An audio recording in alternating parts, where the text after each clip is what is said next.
안녕하세요, 어토독입니다. 오늘은 마인드마이너 송기령 작가님의 책을 가져왔습니다. 이분이 빅데이터 전문가잖아요. 그래서 데이터 속에 숨겨진 사람들의 마음을 캐낸다고 해서 마인드마이너라고 하죠.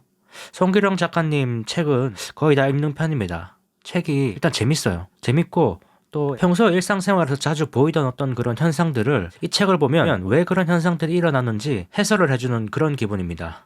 이번 책은 제목이 시대예보인데 일기예보에 빗대서 이렇게 얘기를 한 것 같아요. 시대를 예보하겠다. 미리 시대를 예보하겠다. 일어날 변화를 미리 예보하겠다. 이런 의미인 것 같습니다.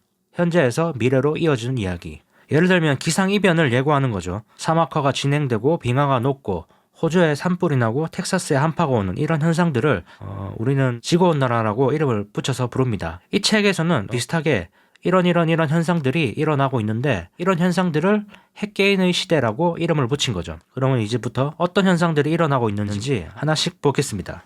예, 핵개인의 시대. 먼저 세계관의 확장을 얘기합니다. 우리가 생활하는 활동 범위가 물리적인 장소뿐만 아니라 인터넷의 발달로 전 세계 사람들과 소통할 수 있게 됐다는 거죠. 내가 활동할 수 있는 세계가 커진 겁니다. 링크드인 같은 플랫폼으로 지구 반대편에 있는 사람이 나를 고용할 수도 있고 나도 지구 반대편에 있는 사람을 고용할 수 있게 된 거죠. 게다가 가상현실 세계, 또 메타버스라는 것도 세계관의 확장입니다. 메타버스라는 가상공간은 공통의 관심사로 뭉쳐진 세계관을 말합니다. 어떤 그런 하나의 주제를 가지고 공통의 관심을 가진 사람들이 그 가상현실에 모이는 거죠. 그게 뉴진스가 될 수도 있고 포켓몬스터가 될 수도 있고 스타워즈가 될 수도 있습니다. 이렇게 세계관이 확장하다 보면은 무엇보다 다양성이 중요해지겠죠. 다양성이라는 거는 인종, 나이, 성별 그런 것이 되겠죠. 국가 여러 가지가 되겠죠. 책에서 계속 다양성을 언급합니다. 다양성이 앞으로 중요해질 것이고 지금도 중요하고 우리는 나와 다른 세대 사람들을 어떻게 이름 붙여서 부르는 걸 좋아하죠. 우리나라뿐만 아니라 전 세계 사람들이 그렇죠.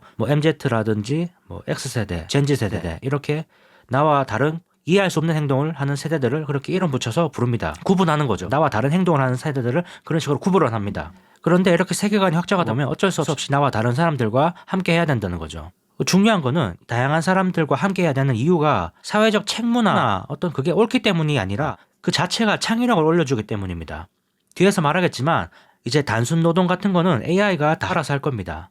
창의성이 중요해지죠, 점점. 근데 우리가 이렇게 다양성을 금방 받아들이기 어려운 이유가 이런 다양성을 확보한다고 해서 곧바로 창의성으로 이어지지 않기 때문입니다. 처음에는 먼저 갈등이 오죠. 다양한 사람들이 갑자기 모이면은 갈등이 오고 그 뒤에 갈등이 사라졌을 때 창의성이 나옵니다. 갈등을 견뎌낼 수 있는 포용성이 중요하겠죠. 갈등이 생긴다고 해서 다시 다양성을 없애버리고 다시 뒤로 돌아가면 안 된다는 겁니다. 이 다양성을 창의성으로 이어지게 하고 싶다면은 이해하는 포용성이 중요합니다. 누가 좀 특이한 소리, 좀 다른 소리를 해도 그걸 전혀 문제 삼지 않아야 된다는 거죠. 바로 이 오리너구리를 포용할 수 있는 자세입니다. 오리너구리라는 동물이 참 특이한 동물인데 오리너구리는 뿌리가 있는데 헤엄을 치고 알을 낳는데 젖을 먹입니다. 특이한 포유류죠. 포유류라고 해야 할지 뭐라고 해야 될지 모르겠네요. 알을 낳으니까.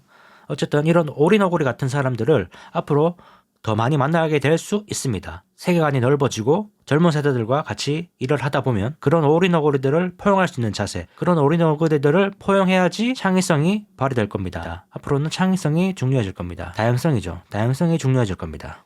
어떤 사람들은 한국의 개인주의가 퍼지기 시작한 거는 IMF 이후라고 말하는 사람들도 있습니다. IMF가 국가가 망하는 경험을 한 거죠. IMF를 시절 겪은 사람들이. 그 전까지는 국가가 망한다는 생각은 안 했죠, 전혀. 그리고 회사가 망할 거라는 생각도 안 했죠. 내가 회사를 들어가면은 회사는 나를 내가 은퇴할 때까지 책임지는 겁니다. 그런 경제 성장의 시기였죠. IMF 전까지는.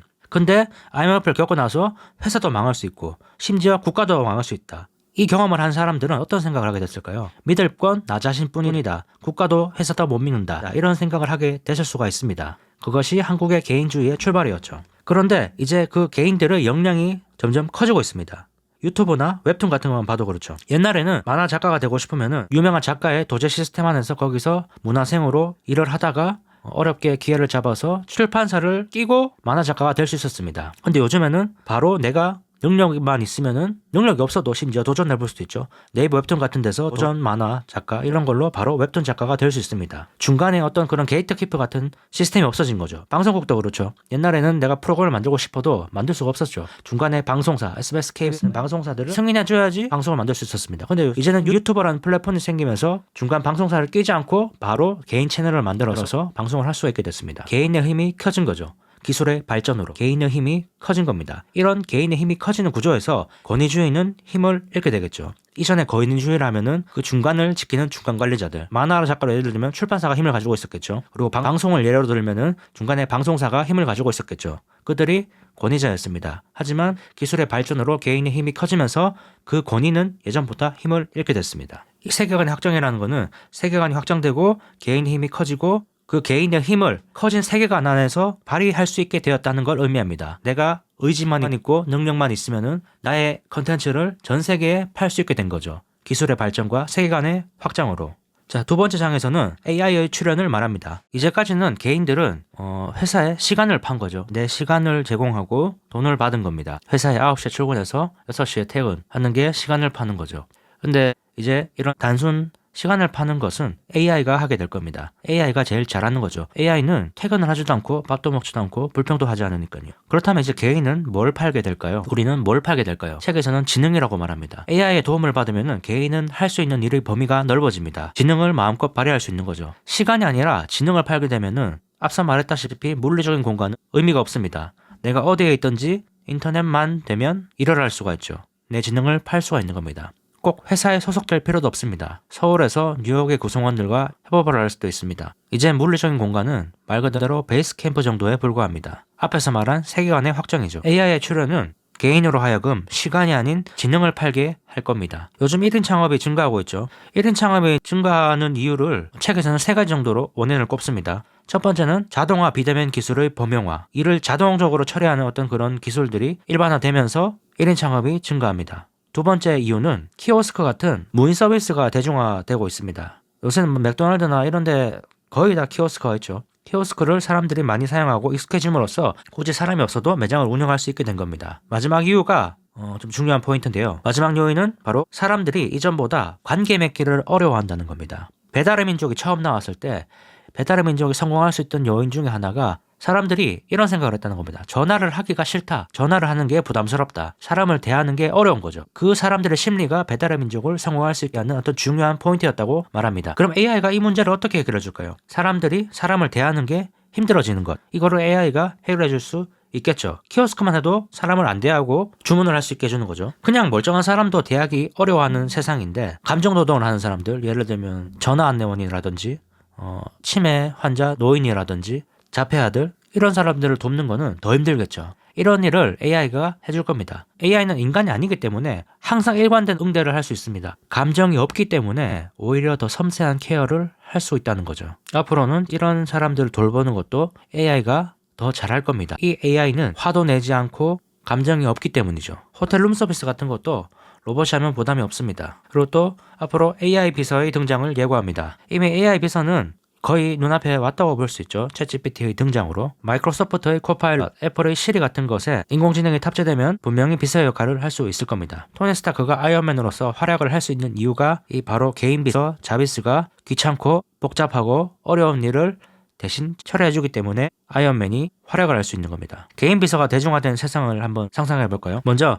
여행 계획을 한번 짠다고 해볼게요. 책의 표현에 따르면은 단체의 여행은 관광 컨베이어 벨트에 탔다가 내려오는 것과 같습니다. 그게 싫으면은 직접 비행기표, 호텔, 식당, 여행지, 시간, 날짜 등을 조율해서 예약을 해야 되죠. 이게 쉽지가 않죠. 귀찮습니다. 귀찮고 시간을 딱딱 맞춰서 빈 시간 없이 맞추는 게 사실 굉장히 어렵습니다. 하지만 우리 AI는 지치지 않습니다. 책에 있는 문구를 그대로 읽어드릴게요. 온갖 비행기표를 다 보고 가장 평이 좋은 호텔을 고르고 동선에서 가장 가까운 관광지를 추천하고 근처 호텔까지 예약을 할 수 있습니다. 그리고 아침에는 바다를 보며 조깅할 수 있는 숙소, 오후에는 그 나라 언어로 배울 수 있는 요가 강좌도 부탁할 수 있습니다. 만약 당신이 비건이라면 이에 맞는 레스토랑도 예약해 줄 것입니다. 완전히 개인화된 맞춤 서비스를 제공할 수 있다는 거죠. 앞으로는 주방의 모습도 많이 바뀔 겁니다. 이미 지금 생성형 AI는 먹고 싶은 요리의 사진을 보여주면 재료와 레시피를 알려줍니다. 사진만 보여줘도 레시피를 알려준다는 거죠. 조금 더 미래로 가면 어떻게 될까요? 냉장고에 그런 좋은 카메라가 달려있고 생성형 AI가 달려있다면, 인공지능 비서가 달려있다면, 먹고 싶은 음식의 사진을 주면 재료와 레시피를 찾고 냉장고에 부족한 재료가 뭔지 찾아서 쿠팡으로 주문까지 넣어줄 수 있겠죠. 한마디로 인공지능 비서는 귀찮은 일을 다 해줄 거라는 겁니다. 우리는 그 시간에 더 생산성 있는 일을 할 수 있겠죠. 또는 내가 하고 싶은 일을 할 수 있을 겁니다. 제가 챗GPT에 사진을 보여주고 레시피를 물어보는 장면입니다. 이게 제가 이렇게 사진을 보여주고 레시피와 재료를 알려달라고 부탁을 하니까 이렇게 짜자자자 알려주죠. 지금 이미 이런 게 가능합니다. 사진을 보고 알 수 있다는 거죠. 이 이미지들도 사실 챗GPT로 다 제가 만든 겁니다. 제가 어떤 이런 이미지를 요구를 하면은 챗GPT가 이렇게 제공을 해줍니다. 옛날에 이런 이미지를 찾기도 힘들었죠. 이제는 제가 말만 하면은 딱 만들어주는 거죠. 자, 그럼 회사는 어떻게 바뀔까요? AI가 대중화된 세상에서 회사에서 일어날 가장 큰 변화는 중간 관리자가 사라진다는 겁니다. 중간 관리자가 하는 일이 만약에 부서 간의 일정을 관리하고 업무를 조율하는 것이라면은 이거는 AI가 제일 잘하는 겁니다. 뭐가 됐든 AI가 잘하는 거는 위험해집니다. 그리고 구성원의 각각의 자리에는 인공지능 개인 비서가 있을 겁니다. 각자의 컴퓨터 혹은 스마트폰에 개인 비서가 탑재되는 거죠.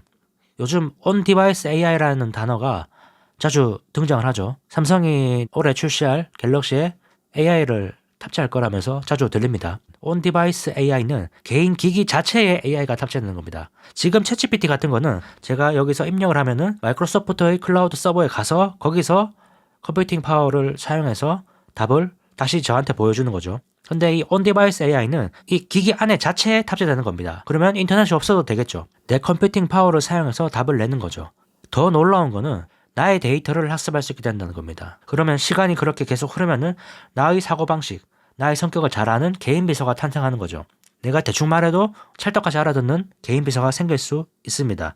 on-device AI가 범용화가 되면. 그럼 예술계는 어떻게 바뀔까요? 요즘 인공지능을 사용해서 특정 가수의 목소리를 학습해서 노래를 만든 유튜브가 많습니다. 예를 들면 브루노 마스가 뉴진스의 노래를 부르고 AI 존 레논이 노래를 부르는, 그리고 AI 김광석이 신곡을 발표하는 그런 시대죠, 지금이. 어쩌면 이제 가수들은 동시대를 사는 가수뿐만 아니라 이미 사라진 가수, 이미 지나간 가수들과도 경쟁을 해야 될지도 모릅니다. 그림업계는 위기감을 더 크게 느낀다고 하죠. 특정 작가의 화풍을 따라한 AI 작품들이 무수히 그리고 아주 쉽게 만들어집니다. 이 그림 같은 경우도 제가 미드저니로 만든 그림인데요. 이렇게 얘기한 겁니다. 고호가 그린 것 같은 인공지능 로봇을 만들어줘. 그려줘 라고 했더니 이런 식으로 그려준 겁니다. 아주 그럴싸하죠. 이런 그림에 대한 저작권들이 앞으로 문제가 될 수 있겠죠. 화두가 될 겁니다. 미국 빅테크 기업들에게는 어떤 변화가 생길까요? 최근까지는 구글의 시대였죠. 애플이 있더라도 구글 크롬을 사용을 했습니다. 사람들은. 최근까지는 구글의 전성기였죠. 사람들은 업무를 하기 위해서 컴퓨터를 켜긴 하지만 크롬으로 접속해서 크롬에서 일을 시작하죠.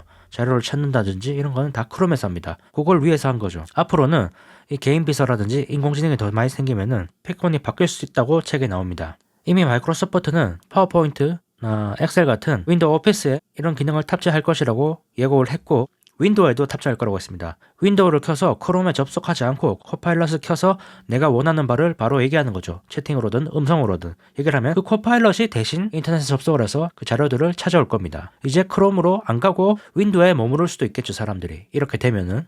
그러면은 처음에 윈도우에서 구글로 넘어갔던 패권이 다시 구글에서 윈도우로 넘어올 수도 있습니다. 물론 구글도 인공지능을 잘하죠. 잘하기 때문에 어떻게 될지 모르지만 그런 가능성도 있다라는 거죠. 전문직들도 좀 위험합니다. 이 서비스로 혹시 요새 카톡이 많이 오더라고요. 이렇게 광고하는 카톡이 많이 날라오더라고요. 이게 세무 관련 업무를 대신해주는 그런 어플인데, 이 작가님은 문제를 해결하는 방식을 세 가지로 나눕니다. 사람들이 문제를 해결하는 방식을. 예를 들어 세금 문제가 있다. 그럼 첫 번째 단계는 내가 세금적인 문제가 있다는 것을 내가 인지를 하고, 그리고 거기에 필요한 자료들을 찾아서 세무서에 찾아가는 거죠. 그럼 세무서가 신고를 하든지 어떻게 하겠죠. 두 번째 단계는 문제를 알고 문제를 인지하고 있고 거기에 필요한 자료들을 찾아서 직접 처리를 하는 겁니다. 세무서에 찾아가지 않고. 그리고 세 번째는 바로 세무서에 찾아가는 거죠. 뭐가 필요한지도 모르겠고 그냥 바로 세무서에 찾아가서 문제를 해결해달라고 하는 것. 인공지능은 이 세 번째 분야를 파고드는 겁니다. 3.3이 이 세 번째 분야를 파고드는 거죠. 이 세 번째 시장이 가장 큰 시장입니다. 여기에 해당되는 사람들은 문제가 있는지도 모르는 사람들이죠. 예를 들어서 이 3.3이 질문하는 거는 이겁니다.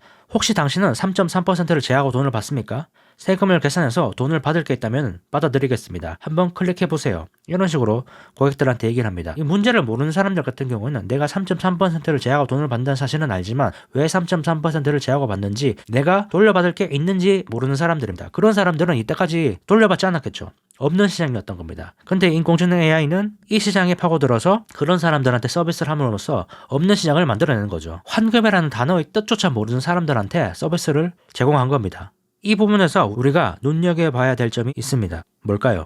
바로 이 인공지능 AI는 우리가 뭔지 모르는 것조차 해결해 줄 수 있다는 겁니다. 문제가 있는지도 몰랐는데 사실 이런 문제가 있습니다. 당신한테는 우리가 이런 걸 도와줄 수 있습니다. 라고 할 수 있는 거죠. 3.3이 대박이 났다고 합니다. 그래서 또 다른 의미가 있습니다. 기존에 이 일을 하던 사람들한테는 1번, 2번 일을 하던 사람들한테는 위기가 되겠죠. 1번, 2번에 해당하던 사람들이 이 3.3이라는 서비스를 이용 안 할 이유가 없겠죠. 시장을 뺏길 수도 있겠죠. 이 사람들한테는 재앙이 될 수 있습니다. 저같이 아무것도 모르는 사람들한테는 축복이 될 수도 있지만 현재 그 일을 하던 사람들, 그 서비스를 제공한 사람들한테는 재앙이 될 수 있다고 책은 말합니다. 그 사람들은 누굴까요? 세무사라든지 법률사무소, 의료 서비스, 보험 업무 이런 걸 하는 사람들이 1번, 2번에 해당하는 업무를 하는 사람들이겠죠. 이 일이 어려운 이유가 이 전문 용어로 이루어지기 때문에 어려운 겁니다. 예를 들면 종합소득세, 원천징수, 부가가치세, 피부양이 이런 것들을 그 전문가들이 대신 해주는 겁니다.